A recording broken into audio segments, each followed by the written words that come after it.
Guys of a Certain Age is brought to you by no one. Absolutely no one. Except these dudes walking down memory lane. Now let's head to the studio to see what they misremember next. It's the podcast that busted the brackets even before we began. It's Guys of a Certain Age, Robbie Kublentz in studio alongside Art Shirley and Jay Reed. So as we record this is day number 2 of March Madness, and that yell of frustration and anger and hurt north of us was from all the University of Kentucky fans. Ooh. And those of us that had them going to the Final Four. Some of us had national champions. Oh, you did? I really? picked Oakland to win the game. You don't know anything about it. You don't know anything about basketball. So. Well, no, I don't. But I'm right now in the one group I'm in.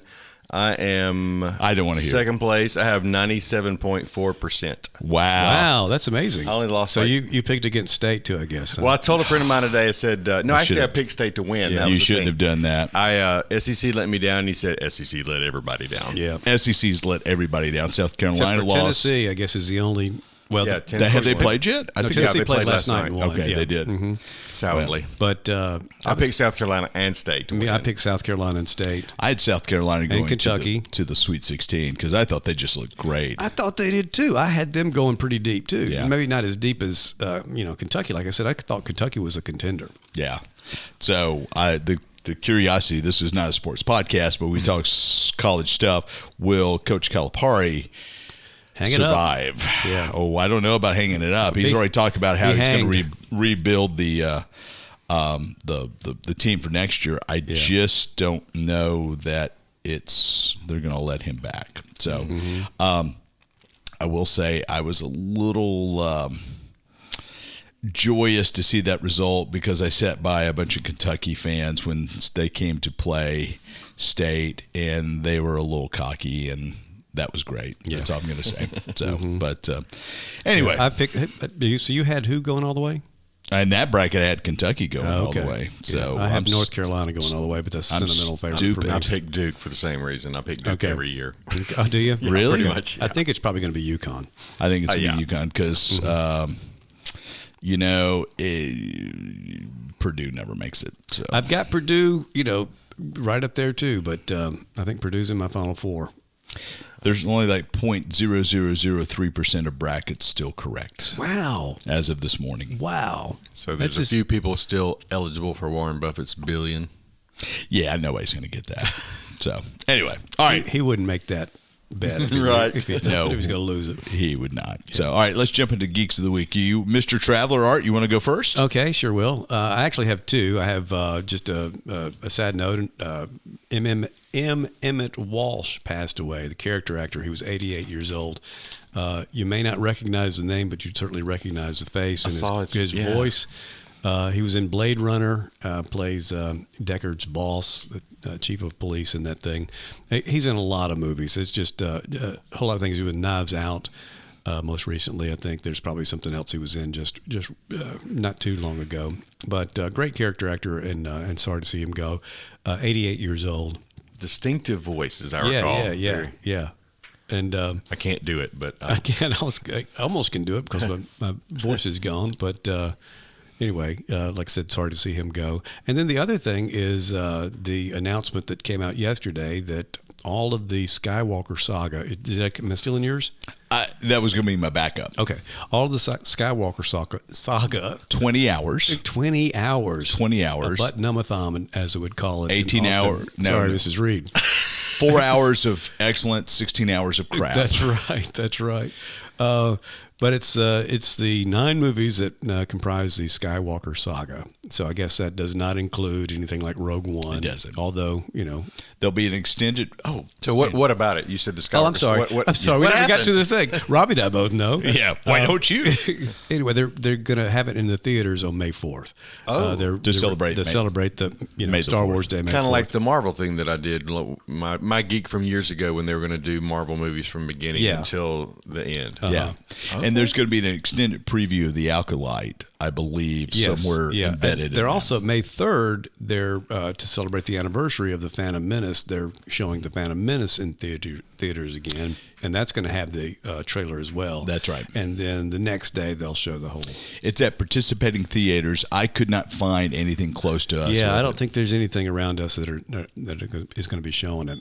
And I guess they're doing it in an episode order as opposed to chronological or release date order. Yeah, they're doing it in episode 1, episode 2, episode 3. As Jay would say, 1, 2, 3. Jay doesn't know how to count backwards for taking photos or video. He knows how to. He just didn't know when it's appropriate. He just refused That's to. Right. So pressure was on. So what I would want to know is how many times Jay would have to get up to go to the bathroom during 20 hours. Now, you talk about brackets. That should be like we should have guys of a certain age. What movie, what time period? What movie does he last through? Wow. Pick one. Anyway, all right. Well, cool beans. That was going to be my backup. Yep. So that gets me to a Doctor Who Geek of the Week. Oh. Haven't had one in a while. So Stephen Moffat, who was the showrunner during Matt Smith's incarnation of the Doctor, as well as Capaldi, came to fame as a super fan and a writer on Doctor Who when it rebooted back up. He's the one who gave us the Weeping Angels. Oh, okay. He wrote the episode Blink. He has written an episode for the upcoming season with Ncuti Gatwa. So he is back with Doctor Who, which is great. Now, I think it's just a one. Now, he left during. When did he leave? He left when Capaldi left. Okay. And so he left when Capaldi left, and then I forget the guy who came in afterwards with whatchamacallit, with Jodie Whittaker. Yeah. But yeah. I can't want to say Jodie Foster. Jodie Foster. Not right. So, but anyway, yeah, that's kind of cool. I'll be interesting to see his take on it. He's given it. I think he was a better writer than a showrunner. So, but he was a pretty good showrunner. So that's pretty exciting. Yeah. So, and as we were recording this podcast, the trailer for the new Doctor Who season has dropped, and I may, while Jay's doing something, I may watch it. Okay. When does that? The trailer or the season? When does the season debut? May 10. May 10th. Okay. So it's right around the corner. Did anybody watch Three Body Problem last night? I haven't watched that yet. It dropped last night. Is it good? Have you watched it yet? It's a series. I've seen parts of it. It's a series, right? Yeah. Okay. Yeah. It's going to be a 8 or 10 episode series. Yeah, I think we may pick that up. Yeah. Because we finished Masters of the Air. How was that? Oh, it's really, really good. Was it? Yeah, really good. Oh, I'm just looking to see. And I think Shogun's only got a couple episodes. Yeah, need to see Shogun as well. So, all right, cool beans. Well, let's get to Jay's Geek and Jay's. We're going to circle back to Star Wars. Okay. How about that? How about that? Make the full circle. So I came across a podcast last week that I just found fascinating. Wanted to share. It's called "The Redemption of Jar Jar Binks." Came out last year, so it's fairly new, and it's from the host is Dylan Marin, who I don't really know, but Ted is from the TED Talk group, so it's in that. They sponsored it or got it going, but it starts. It's easy to listen to. It's 6 episodes. They're all about 30, 35 minutes. And so, a week of a commute or road trip, you can knock it out. But it starts out, and I knew some of this, but not all of it. Y'all may have known some of it, but we knew. When Jar Jar came out, when the Phantom Menace came out, there was a lot of hate. Oh, yeah. Oh, yeah. And so there still is. Well, that was kind of what this is about the character and Ahmed Best, who played the character. Unfortunately, Ahmed Best caught a lot of that too. He got a lot of, and this is what it talks about. And it changed the trajectory of his career. Yeah, and thankfully, things are. I mean, not to be a spoiler, but I mean, it has a happy ending. But it's some pretty rough stuff. Happened, and this was in the beginning of when the internet was coming out, and you could. I mean, not when it was coming out, but when people were able to build their own websites and do stuff, and so all of a sudden, there's all these Jar Jar hate stuff out there, and Best went through a lot of stuff. But the story of how he got the role is in there. What he went through when it came out, his interactions with George Lucas, all the things he's done since then. If you go look in his IMDb profile, he still. I mean, despite the backlash of the first episode, he still did Jar Jar for the next 2 movies. He still did a lot of voiceovers and stuff for games and stuff.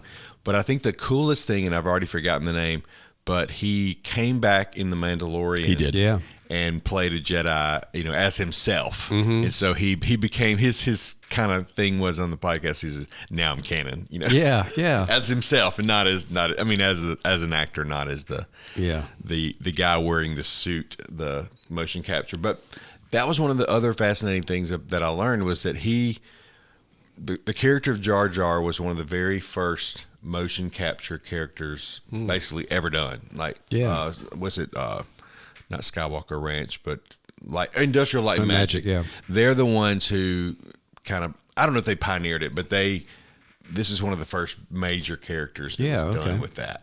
So anyway, and what's the name of the podcast again? The Redemption of Jar Jar Binks. That sounds pretty good. I'm going to check that out. Yeah, how many episodes is it? 6. 6. Yep, like I said, they're all pretty short, good commute. Is it available everywhere? Is it some type of wherever you get your podcast? I did not have to subscribe to anything to get it. Like I said, it came from because that would start the hate all over again. Yeah, no kidding. We should do the redemption of Jay Reed. Hey, No, Jay doesn't need to be. The redemption of Art and Rob is what we need. Yeah, it's under a network, Audio Collective or something, but it didn't require me to do anything. Why don't we have a network? I don't know. We need a network. How do you get one of them networks? Yeah, we need to come up with our own faux network. Yeah. And then we can each have individual podcasts along with guys of a certain age. There you go. Yeah. Yeah. Vittles and Vitals might join that. What's funny is Carly, one of my employees, was talking about the company that she would come back and partner with me with in 20 years since I've done that with a former employee. And we said we would call it Useful Idiots. Oh, I like that. That's the name. That's the name of our collective. The Useful Idiots Network presents. That has a ring to it. Guys of a certain age. All right. Regrettable? I got one. It's time for Jay's Regrettable segment. Today brought to you by Sign Off, the nasal decongestant from the 1970s, and I could use some right now. And after this segment, you'll wish Jay would sign off himself. Back when men were men and sinus medicine was really sinus medicine. That's right. No kidding. Known to take the lining out of your nose. And everybody else is around. That's right. Yeah. All right. So this week's regrettable. I'm just waiting for y'all to finish. You just go ahead. Okay. Carry on. Do we speak any lies? Is sinus medication a lot more watered down now than what it was 30, 40 years ago? Sure. Yeah. You're the pharmacist. There's a lot of stuff you could get that you cannot get. When the folks turned to 80s and to the cocaine in the 80s as a more beneficial nasal. But people do still ask for those oldies but goodies. Yeah. Got any Paragoric? No, not today. But I know somebody out in the back who might just have it. And Jay shows up with glasses, a hat, and a trench coat, and he opens the trench coat. Which one would you want? So. Okay. Yeah, that is not at all how it works, but okay. Jay's regrettable segment. Okay, today's regrettable or not regrettable superhero is the Invisible Scarlet O'Neil. Anyone? What? I've heard of her before, yes. She was from I haven't seen her, but I have heard of her. Laughed. Uh-oh. Okay, calm down. June of 1940, Russell Stamm, who worked with Dick Tracy. Okay. In that cartoon. Not worked with him. Not the actual guy. No. Yeah. But worked on that. The interesting thing about this we haven't seen before in this segment is that she began she's invisible. We wouldn't have seen her before. She debuted in the Chicago Times as a comic strip in the newspaper and then became in the comics, Harvey Comics later. Harvey Comics. Mm-hmm. Okay. So Little Lotta. Huh? Sorry, go ahead. They made the mention that if she had not, I don't know how you define somebody as the comic superhero if they're in the newspaper or a book, but she might have predated Phantoma, who's considered the first one, if she had been in comic books first. So she's very, very early. The one thing, obviously, invisibility was her superpower. She gained that. Her father was an inventor, and she, as a girl, accidentally stuck her finger in a ray beam. Those ray beams, you got to watch those ray beams. And in her case, the ray beam gave her the power of invisibility. All she did was press this little point on her wrist. Ah, okay. So at will. So in and out invisibility, that's pretty much her power. But the sort of the taglines were action without blood and thunder, those kinds of things. Adventure, exciting but human. Fantasy, but with a humorous twist. Oh, okay. So it was basically she used her wits, her skill, even her kindness to solve problems. Now there were some bad guys she had to deal with, but it wasn't with guns and bullets, and I guess those go with guns. Or punching people, I guess. That's the word I was looking for. Yeah. So anyway, I don't think. She lasted about 10 years, and then they took the invisible off. She was just Scarlett O'Neal. She was just invisible from time to time. And then I didn't understand this, but they changed the name of her comic to Stainless Steel, and then it was canceled shortly after that. So I don't know where the Stainless Steel does it. It kind of rhymes with Scarlett O'Neal, but that's all I could get out of that. Scarlett O'Neal, the Stainless Steel. So I don't know if this would be a good revisit or not, because invisible women are already out there, or a dime a dozen. That's what I thought he was going to say, and I was going to. Well, I couldn't think of a dozen. I know there's a couple. Was she able to turn invisible and her clothes stay at the same time? Because that's always a thing that's bugged me about, like the Invisible Man movies and stuff. Is that that was something they got to run around naked? Yeah. Sorry, Mrs. Reed. But you know. Yeah, I don't know that. I do. Okay. That would be. I would think in the comics, because the Invisible Girl, Invisible Woman, she's able to turn her suit invisible. So.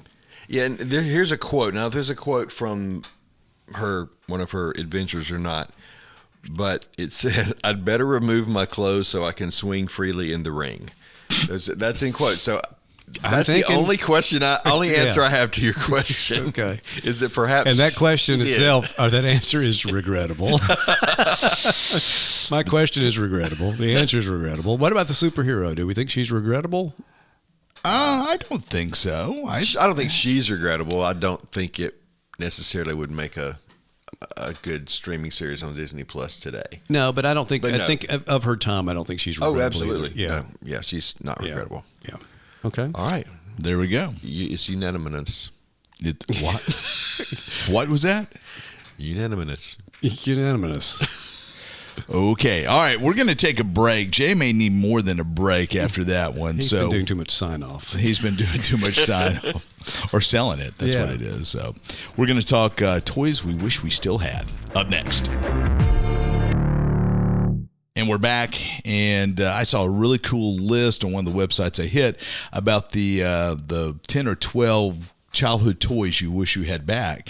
And the first thing was the Han Solo blaster, which came out when we were younger, back when they made toys out of heavier duty plastic. Yeah. Got me thinking, what are some of the toys that we wish we still had? Now, Jay still has all his toys. That's what I was going to say. When I looked at that list, number one, a lot of it, the blaster, I could tell was from our era, but a lot of the rest of it, a couple things were from Jacob's time, Lauren's time, and so I didn't really identify with that specific list, and also I still have them.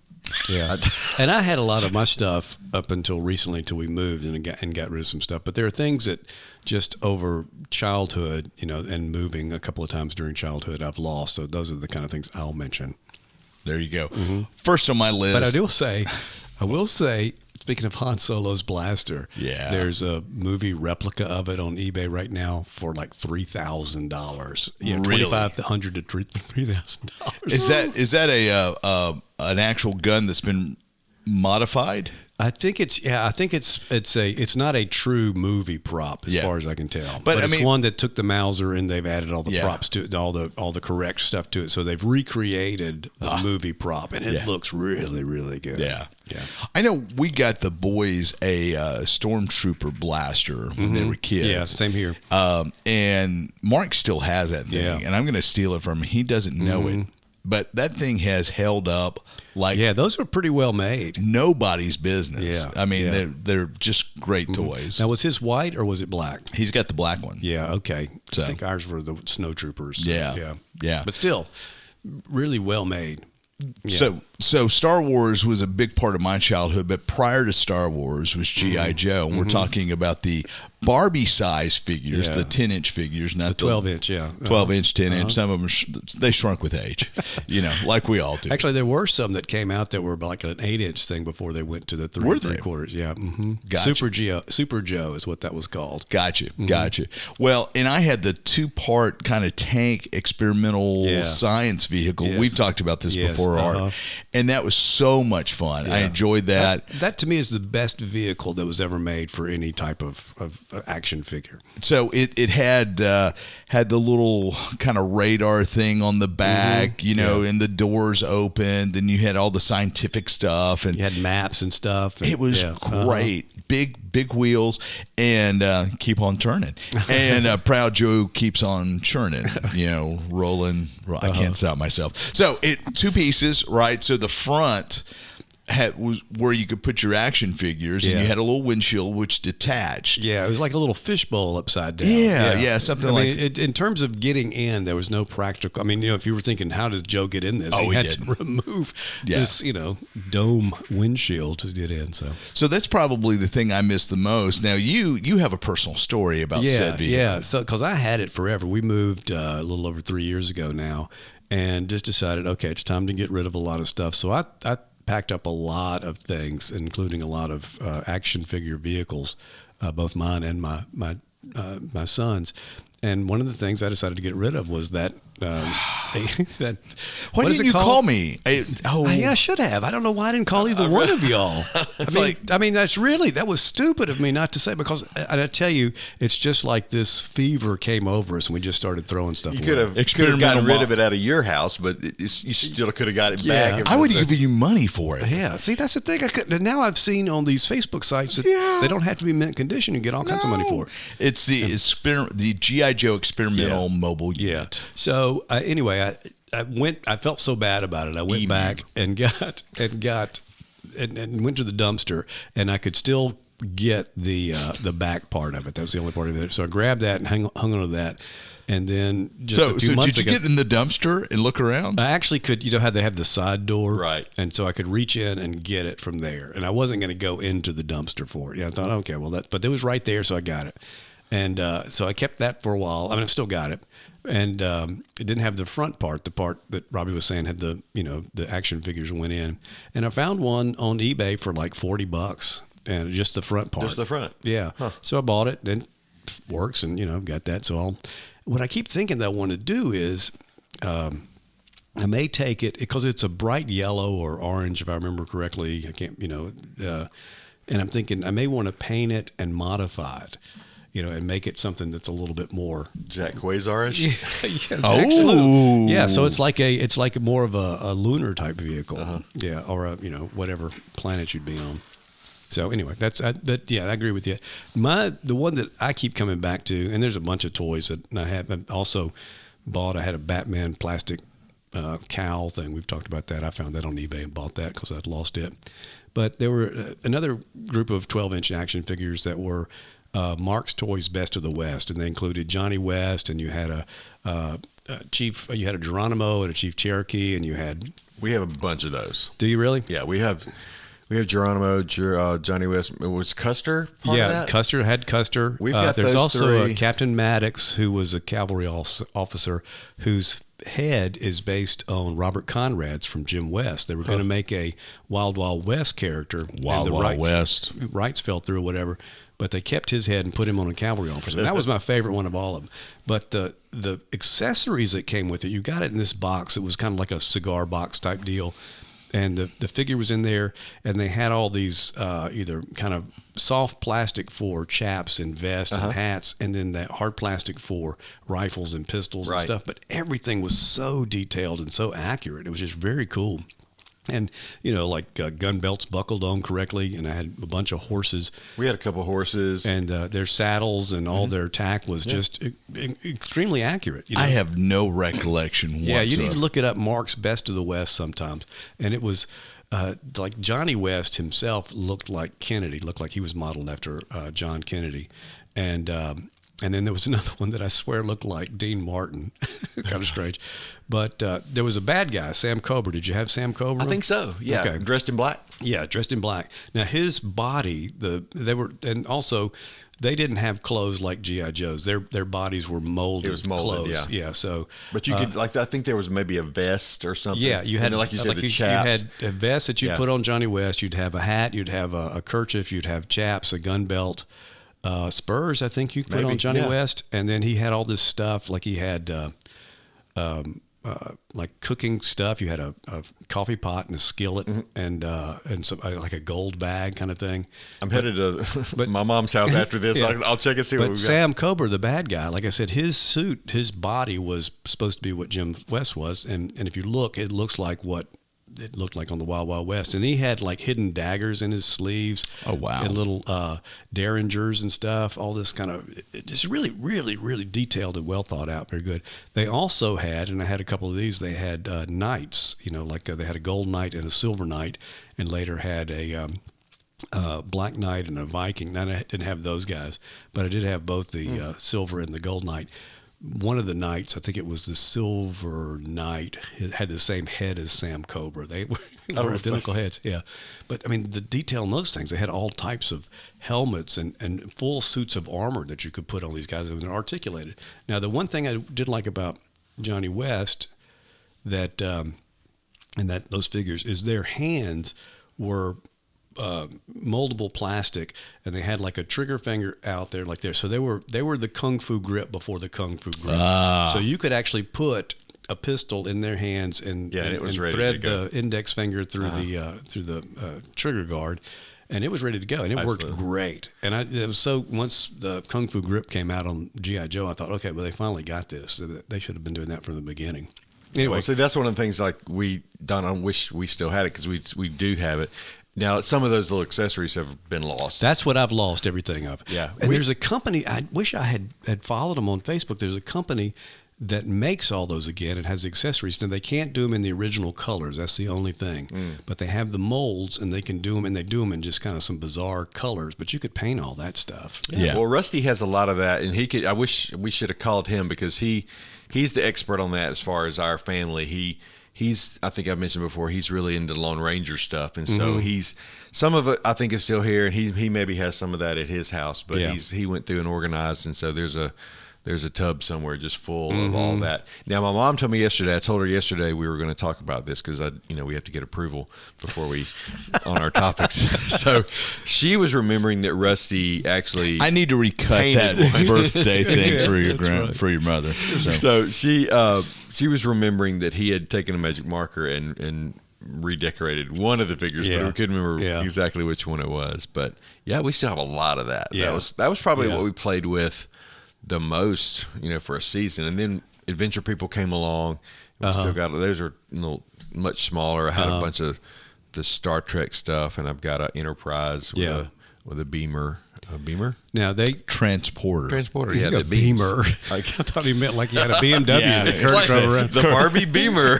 Kurt's BMW. Kurt. I mean, God. And there were also, they had, like, Johnny West had a family. It was Jane West he was married to, and there was little kids and stuff. My sisters, I think, had Jane West before they had Barbie, and so we've got her. But the thing is, the plastic. Like early on, especially some of the early models had a more brittle plastic, and they didn't survive. So a lot of, if I open a box now, I've got pieces of Johnny West. You could hurt somebody with those. They were heavy. Oh yeah, they weren't like the hollow plastic like some of the other ones. Yeah, were. It was a solid piece of plastic. Yeah. It was not like a. You need to look it up and check it out. I need to check it out. So, Jay, what was your thing? Well, you've got everything. So, I think just my thought was more in general. We played with our stuff, and so things got broken and things got lost. We didn't play hard. We weren't especially rough with it. And my mom, you weren't Sid from Toy Story. No. We weren't like building things from the different parts. But I wish. I'm not. I don't regret playing with like the first line of Star Wars figurines. Yeah. But the lightsaber that used to come out of Luke's arm or whatever. I'd like to have that intact and things like that. I wish I'd had the forethought to have one to keep and one to play with. But nobody's going to think about that when you're. Also, you couldn't afford them. Nobody, and you also didn't think about that. I mean, you look back at the catalogs and you say, "Oh, these are only $3. Why didn't I have 6 of these?" Well, of course, $3 is very different then. Yeah, it's like $20 now. Plus, nobody knew there was this collectibles market, that was going to be that Jay invented. Yeah, that's right. Wish. Yeah. So, but yeah, I would swap out heads on the Johnny West. Like I would take the Robert Conrad head, put him on the body, and he would be James West for a while. Okay. We didn't do that, but no. Did either of you guys do Micronauts at all?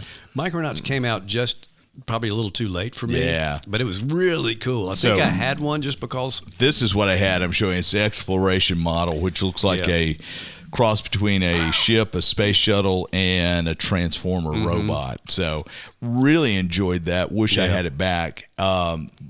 Of course, the Star Wars stuff, and I've got a lot of my Star Wars stuff. Yeah. I don't have as many things probably as Jay does, but I've got probably 95% of my Star Wars stuff. Yeah. But the Micronauts would have been great. And that stuff was well made. It was. A lot of it was metal, it seems like. Yeah. And, that's a series I think we've talked about in passing that would be great for a reboot. Yeah. And, in fact, I think maybe in April they're going to publish the omnibus of the Micronauts. I've seen that. Yeah, that's right. Yeah, because that was a great comic book, too. It was a fun comic book, anyway. It was a lot of fun. Major Matt Mason, another one of those that, kind of you keep thinking there's going to be a reboot or a movie that ties in and kind of gets it kicked off again.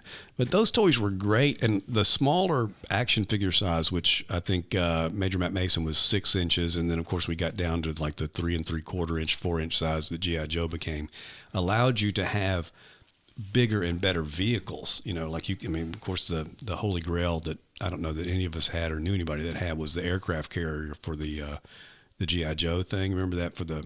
Oh, yeah, I remember that vaguely. For me, that toy that I always wanted was a Millennium Falcon. Well, you got that, though, right? I've got it now. Yeah. I bought it as an adult. You didn't have it as a kid. No. Yeah, no, that was... Because the thing is, with that scale, you could have something like the Millennium Falcon that's not some compromise. I mean, it's pretty much the Millennium Falcon. It has warp drive and everything. That's right. Yeah. It's the fastest hunk of junk in the galaxy. Made the Castle Run and Kessel Run. And how many parsecs? 9.2? Castle Run, the White Castle Run. The White Castle. Oh, yeah. Chewy. Before eating them or after? Yeah. The AT-AT was the other thing that I really loved from Empire. Yeah. See, that was, like I said, that way you... And the action figures were still a playable size. They were. And they were articulated well enough. They actually put together well enough where they would last. But the Major Matt Mason, they were... plastic bodies, rubber bodies with a wire inside. And I remember those. Yeah. And so I had an Evel Knievel like that. Yeah, yeah. And so, a couple of months of playing with that and, you've broken something. So. Wow. Okay. that could apply. So one of the things on the list... I'm going to go back to the list. Usually I'm aware of that. At that time, I stepped right into it. Jay, what were you saying? One of the things I saw on the list was the Beyblade. Did your boys play with the Beyblades? No, I remember the Beyblades, but I think Jacob had some, and then the other thing was the Lego Bionicle. Which I remember those too. Beyblade. Yeah, Jacob had those, and I guess if you think about what I'd like to have back, Jacob had tons. All Jacob stuff. Huh? Do you have Jacob? Do you have Jacob stuff? We have a lot of Jacob. Not everything. Yeah. We were a little bit more selective with his stuff, but he has a enormous container full of loose Legos. Yeah. And in that enormous container are a lot of really nice sets that are no longer sets. Yeah. So if I regret anything or like to have back, I wish I'd have thought you need to put this in a Ziploc, keep it together so you can rebuild it. But Art, I'm surprised on the list you didn't say anything about Thunderbird's Tracy Island that they had on the list Yeah, I didn't play with Thunderbirds at all, though. You didn't play with Thunderbirds? I'm showing them that looks like a really cool. Yeah, that'd be neat. So yeah, what's funny is, and I follow a couple of different vintage toy groups on Facebook, and they'll show something and talk about, oh yeah, I remember that. I mean, a lot of like the old guns and stuff were so authentic and so real looking. But then you'll see a toy that like Captain Action was a toy. Do y'all remember our Action? No. Excuse me. He was a G.I. Joe sized toy, And his big deal was he had all these costumes that he, would change into. So you could get a Batman costume for him, and you can get a Superman costume and an Aquaman thing. Usually had a little fake face, like in case Batman's case, he had a cowl that he put on. Okay. And it was just very cool. And for some reason that passed me by completely, and it seems like something I would have liked. I don't remember that one. Well, Jay's going to go out and buy it now. That's right. So, all right. So we visited our childhood. Yeah. What would you pay? Well, what did you pay to get your G.I. Joe? I paid $40-$50 or whatever That's not bad. Yeah, no, I didn't think it was bad because I've seen them go for like $200. Sometimes if you can get them in the box, they're thousands of dollars. So you don't want to do that. But I paid $200 for that Batman cowl and thought nothing of it. Until after I did it, then I went, "What have I done?" Yeah, I would probably pay $50 for that GI Joe piece. Yeah, maybe. Maybe. Jay, what would you pay? You should look on eBay because you can find some of those. Yeah. And the thing is, you don't necessarily have to have it in pristine condition. Yeah. I didn't feel like I had to, but Jay, what would you want to buy back if you had one magical wish of something that you don't have? What would you go for? To buy back? I mean, to purchase now as an adult that you wish you had that you don't have. Is there anything that falls in that category? I can't think of anything. Okay. All right. I mean, the things that I would like to buy now would be things that like complete my collections that I began as an adult. The Jerry Rice stuff, those kinds of things that are slightly incomplete. I kind of wish I had my original color computer. Yeah. Yeah, my Coco, TRS-80 Coco. Wish I had an Apple I. Oh, yeah, that'd be nice. See, now we even still have, I forget who made it, but I don't think it was Coleco, but the little handheld football games and soccer games. That'd be fun to have. We've still got a couple of those around. I think we need to go break into Mrs. Reed's house and... I know. Am I setting her up for security issues here by telling what? We just don't need to give her an address and probably just from Toy Nerds. Yeah, there you go. All right. Well, thanks for joining us down memory lane. We will see you sometime next week.